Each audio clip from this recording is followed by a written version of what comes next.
Təbii ki, artıq siz bunlarla tanışsınız.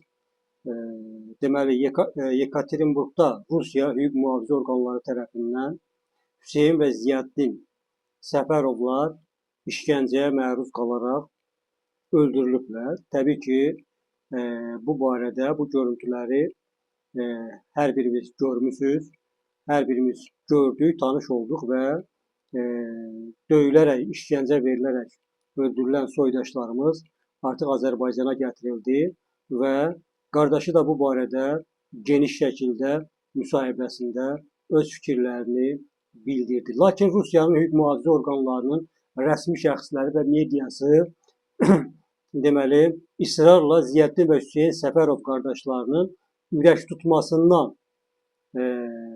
ölməsi barədə Rusiya məhkəmə tibbi ekspertizasının verdiyi saxta rəyi deməli təkrarlayıblar.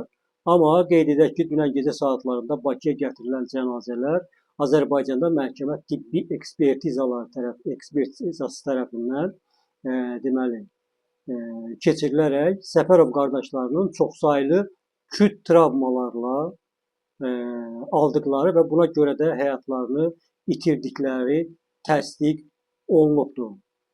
Bundan başqa bir qrup dəstənin yaxalanması da deməli Azərbaycan dövləti tərəfindən, Azərbaycan polisi tərəfindən həyata keçirildi və bir qrup deməli dəstə ifşa olunaraq saxlanıldı. Təbii ki, onlar belə deyək ki, Cinayət Məcəlləsinin bir neçə maddələri ilə 178.1.3.1, 192.2.2, 192.2.3, 193.1, 193.1.3.2 maddələri ilə ittiham olunublar. Dəyərli dostlar, məsələ bilirsiniz nədən ibarətdir? Bu ümumiyyətlə Rusiyanın Azərbaycana qarşı etdikləri bu vəhşiliklər saysız hesabsızdır. Tarixə nəzər salsaq, bunu açıq-aşkar biz görə bilərik. Ümumiyyətlə nəzərinizə çatdırım ki, 18-19-cu əsrlərdən bu günə qədər Rusiya Azərbaycana qarşı öz təcavüzkar hərəkətlərindən heç də geri qalmıyor. Ümumiyyətlə nəzərinizə bir şey çatdırım ki, 1813-cü ildə məsələn Gülüstan müqaviləsinə əsasən Şimali Azərbaycan və deməli Şimali Azərbaycan Rusiyanın tərkibinə keçdi. Belə baxanda Rusiyanın torpaqlarının çoxu da elə Azərbaycan ərazisidir. 1828-ci ildə Türkmənçay müqaviləsi və İrəvan və Naxçıvan xanlıqları da Rusiyaya keçdi. Baxın, tarixə nəzər saldıqca biz bunları açıq-aşkar görə bilirik. Ümumiyyətlə Rusiyanın Azərbaycana qarşı elədikləri bu vəhşiliklər nə ilk deyil, nə də ki bizim bu günə qədər deməli sadaladıqlarımızla bitmir. Ona görə də bu barədə ümumiyyətlə Azərbaycanın bütün ictimai təşkilatları, bütün ziyalıları özlərini cəmiyyət adamı hesab edən, yəni cəmiyyətdə özünü ictimai xadim hesab edən insanlar bu barədə susmamalıdırlar. Bu məsələyə öz münasibətlərini bildirməlidirlər. Təbii ki, Azərbaycan dövləti belə problemlərin qarşısında heç də aciz qalan bir dövlət deyil. Bunun bariz nümunələri çoxdur. Sadəcə burada bir neçə məsələni diqqətinizə çatdırmaq istəyirəm ki, ümumiyyətlə deyək ki, Stalin dövründən, yəni 1936-cı ildən bu günə qədər Stalin dövrü, Hitler dövrünün deməli təcavüzkar hərəkətlərini davam etdirən hal-hazırki Putler yenə də demək olar ki, öz əməllərindən geri qalmır, amma bu günə qədər özünü Azərbaycana dost göstərib, lakin Azərbaycanın heç bir qələbəsinə, heç bir zəfərinə sevinməyən Rusiya dövləti həmişə öz nankor və çirkin niyyətlərini yenə də həyata keçiribdir.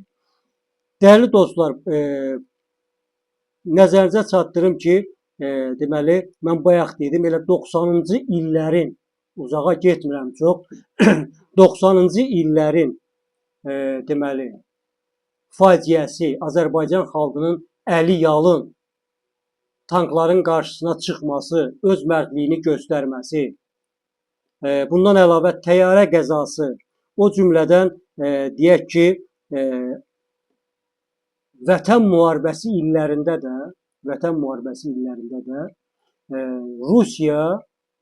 Rusiya öz mövqeyini saxladı, yəni düşmən tərəfi müdafiə elədi, Azərbaycan tərəfə isə öz çirkin münasibətini göstərməyə davam elədi. Amma bir şey unutmamalıdır ki, artıq Azərbaycan dövləti onların düşündükləri dövlət deyil, Azərbaycan xalqı onların düşündükləri xalq deyil, Azərbaycan xalqı hər zaman düşmənlərinə cavab verməyi bacarıb, Azərbaycan xalqının həmişə qəhrəmanları olub, bu gün də var, sabah da olacaq. Ümumiyyətlə, Rusiyanın Azərbaycana qarşı etdiyi təcavüzkar və müdaxilələr müxtəlif dövrlərdə də, bayaq qeyd elədim, müxtəlif dövrlərdə baş verir. Bu və tarix boyu Rusiya, deməli, imperiyasının, Sovet İttifaqının və bəzən də müasir Rusiyanın siyasəti ilə təbii ki, bağlı olub. Amma mən nəzərinizə çatdırım ki,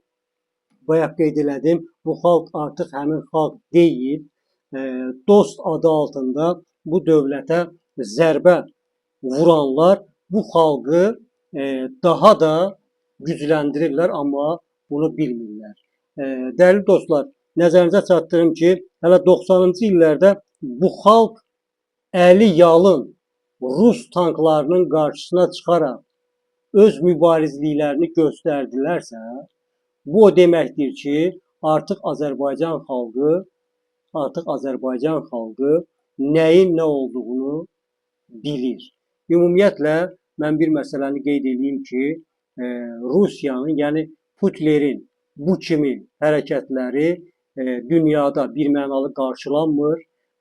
Bildiyiniz kimi, Ukraynanın apardığı müharibə, o cümlədən başqa dövlətlərlə, məsələn, Çeçenistana qarşı elədiyi təcavüzkar hərəkətlər, bunların hamısı və o cümlədən Vətən müharibəsində Ermənistana etdiyi kömək və dəstək, elə bax, bunun bariz nümunəsidir. Amma bir şeyi unutmaq lazım deyil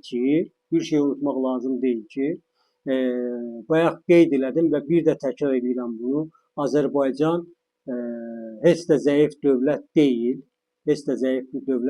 Azərbaycanın qələbəsinə sevinməyən Rusiya bu gün, baxın, indi başlayıblar, deməli, Azərbaycanlılara qarşı yenə də öz çirkin niyyətlərini həyata keçirməyə. Təbii ki, buna bütün Azərbaycan xalqı etiraz edir, bütün Azərbaycan mediası etiraz edir və hər kəs öz fikrini, öz sözünü mütləq deməlidir. Və unutmasınlar ki, indi bəzi o ağzı göyçəklər çıxıb burada başlayacaqlar ki, yox, elə deyil, belədir, elə olmadı, bu belə oldu. Yəni, Azərbaycan bayrağını yüksəklərdə görmək istəməyən adamlar yalnız bu fikirdə ola bilər. Azərbaycanın çörəyini, suyunu, havasını udub bu fikirdə olan insanlar yalnız bu düşüncələrə qapıla bilərlər. Amma nəzərinizə çatdırım ki, Azərbaycan güclü bir dövlətdir. Azərbaycanın güclü lideri var. Azərbaycanın güclü mühafizə orqanları var. Elə bax, görüntülərdən də gördüyünüz kimi, Azərbaycan hüquq mühafizə orqanları bir qrup dəstəni hansı formada deməli, avtomobilə mindirirlər. Təbii ki, gördünüz orada, yəni onların qaz yerişi yeriməkləri elə bizim elə bil ki, o ürəyimizə, yanan ürəyimizə elə bir su səpdi. Yəni bu gün yenə deyirəm, bu barədə Azərbaycanda olan bir çox təşkilatlar var ki, susurlar, danışmaq istəmirlər. Amma mən çox istəyərdim ki, həmin o təşkilatlar, həmin o yenə deyirəm, ziyalılar, özünü ictimai xadim hesab eləyənlər, özlərini cəmiyyət adamı hesab eləyənlər, bax bu barədə, bu məsələ haqqında deməli öz fikirlərini ortaya qoymalıdırlar və bu gün hamı bu dövlətin yanında olmalıdır. Düzdür, problemlər var, çətinliklər var. Amma problemlərin həlli yollarını tapmaq elə də çətin deyil. Amma bugünkü bu çətin gündə hər bir vətəndaş bu dövlətin yanında olmalıdır, cənab prezidentin yanında olmalıdır. Dövlətimizin müstəqilliyi bilirsiniz ki, düşmən üçün böyük bir zərbədir. Dövlətimizin qazandığı qələbələr, dövlətimizin, ölkəmizin, xalqımızın qazandıqları bugün, bax bu qələbələr təbii ki, Azərbaycanı istəməyən bir çox düşmən dövlətlər üçün, o cümlədən daxildə olan bəzi o düşmənlər üçün təbii ki, bir gözdağıdır. Onlar bunu həzm eləyə bilmirlər. Amma Azərbaycan, dediyim kimi, Azərbaycanın lideri var, müstəqil Azərbaycanın gücü də var, müstəqil Azərbaycanın dəmir yumruğu da var. Lazım gəldikdə düşmənin başına endirməyi də bacarır. Dəyərli tamaşaçılar, nəzərinizə çatdırım ki, yenə deyirəm, bu cür vəhşiliklər Azərbaycan tarixində çox olub, amma Azərbaycan xalqı mərd xalqdır. Azərbaycan xalqı heç vaxt belə düşmənlərin qarşısından qaçmayıb, lazımı cavabı verib və yenə deyirəm, sonuncu vətən müharibəsində Azərbaycan xalqının birliyi, Azərbaycan ordusunun gücü və Azərbaycanın müzəffər ali baş komandanı cənab İlham Əliyevin rəhbərliyi bir daha sübut elədi ki, heç bir düşmən Azərbaycan qarşısında at oynada bilməz. Ona görə də düşünürəm ki, bu gün Azərbaycanın hər bir vətəndaşı dövlətin yanında olmalıdır. Öz dövlətini, öz xalqını, öz vətənini müdafiə etmək üçün öz fikirlərini, öz düşüncələrini, öz etirazlarını düşmənə qarşı bildirməlidir. Və deməli, Rusiyanın Azərbaycana qarşı törətdiyi bax bu vəhşiliklərin cavabı verilməlidir. Təbii ki, bunlar hamısı Azərbaycan dövlətinin, Azərbaycanın müzəffər ali baş komandanı cənab prezidentin deməli diqqət mərkəzindədir, Azərbaycan dövlətinin nəzarətindədir təbii ki bunlar və layiqli cavablarını alacaqlar. Bir şeyi də nəzərinizə çatdırım ki, bugün dediyim kimi Azərbaycanın güclü ordusu, Azərbaycanın müstəqilliyi, Azərbaycanın müasirliyi, Azərbaycanın inkişafı bilirsiniz ki, heç vaxt Rusiya kimi bir dövlətə xoş gəlməyib. Bunu açıq-aşkar Rusiya özü öz hərəkətləri ilə bir daha sübut elədi və tarixə nəzər saldıqda da fikir veririk, görürük ki, yəni 1918-ci ildə Azərbaycanın ilk müstəqil dövləti Azərbaycan Xalq Cümhuriyyəti ki, qurulan zaman həmin o illərdə bolşevik deməli Rusiyası, yəni Qızıl Ordu vasitəsilə Azərbaycanı işğal etmişdi və Rusiya Azərbaycanı sovetləşdirdi. Azərbaycan Sovet Sosialist Respublikası elan olundu. Baxın, o dövrlərdən deməli demək olar ki, Azərbaycan dili və milli kimlik sıxışdırıldı. Mən bir məsələni də sizin nəzərinizə çatdırmaq istəyirəm ki, ümumiyyətlə Azərbaycanda rus məktəbləri də bağlanmalıdır. Rus məktəbləri ümumiyyətlə birmənalı şəkildə bağlanmalıdır. Kim istəyirsə rus dilini öyrənmək, gedib harda istəsə öyrənə bilər. Yəni bugün mən şəxsən öz adımdan danışıram ki, mən bir vətəndaş olaraq rus dili mənim üçün heç vaxt maraqlı olmayıb. Rus dilini azdan çoxdan bilsəm də, amma mənim üçün maraqlı olmayıb. Heç vaxt istəməmişəm ki, mən rus dilində və yaxud da ki, ingilis dilində danışım. Mən həmişə istəmişəm ki, öz doğma dilimdə danışım, öz doğma Azərbaycan dilimdə danışım və bunu da həmişə etmişəm.